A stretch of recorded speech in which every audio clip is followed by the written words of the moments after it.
My three boys were young. Kevin had spinal meningitis and there was a threat of uh, uh, being left mentally damaged, and that was a great worry. But I didn't really have time to worry about it.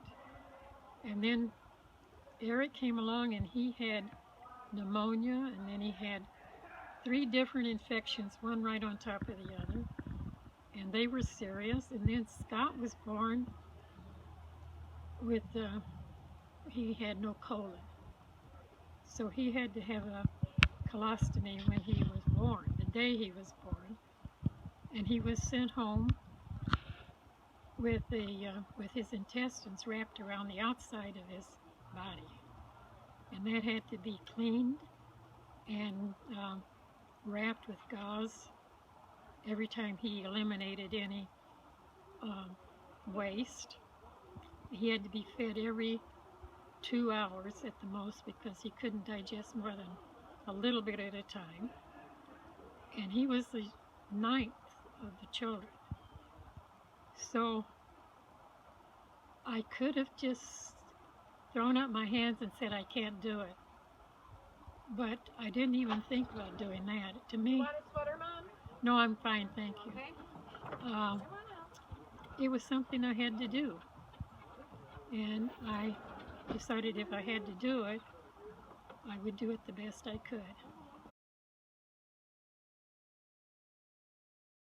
When my husband was sick, when he had Parkinson's, he had dementia and paranoia, there was a lot of situations to deal with a mentally, he wasn't deranged, but it was, quite often it was hard to differentiate between the sickness and just personality. And then as he got worse, he needed more physical care, like 24-hour care, because I slept with a speaker microphone and speaker intercom next to my bed, and so that I would hear him and get up with him during the night. It was a 24-hour a day job, and I was determined he would stay at home. But I could not have done that. He could not have stayed at home if I didn't have the help of all of our children, because they were very supportive. They were very generous with their time to give me a break. And in looking back, when I think about all the several years that he had to be bathed, even his teeth had to be brushed, and sometimes fed. And it was just like with Scott again. It was a job that had to be done, and I was able to do it. And I was very thankful I was able to do it. And when I look back on that, I don't feel that he was ever neglected. So those are, and of course,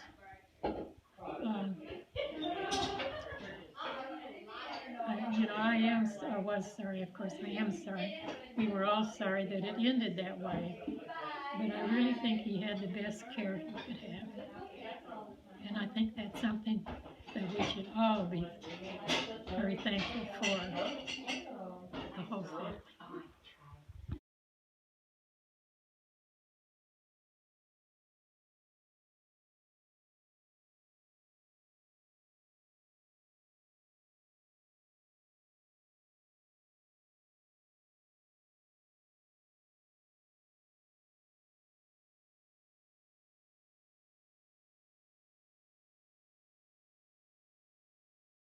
All of the time that my children were growing up, going to school, having to be driven to work, to sports, I didn't have time for friends. I simply did not have time for friends. And now here in my later life, I have lots of friends because I have the time to talk to them on the phone. If they call me, I can listen to them for 30 minutes if when they want to go out to lunch, I'm free to go out to lunch. And we get together. I have 3 different sets of friends, and we go out to lunch once a month. And I have never had this many friends in my life, although I have never been one who liked to talk about my own personal thoughts or problems, unless you ask me about politics this year.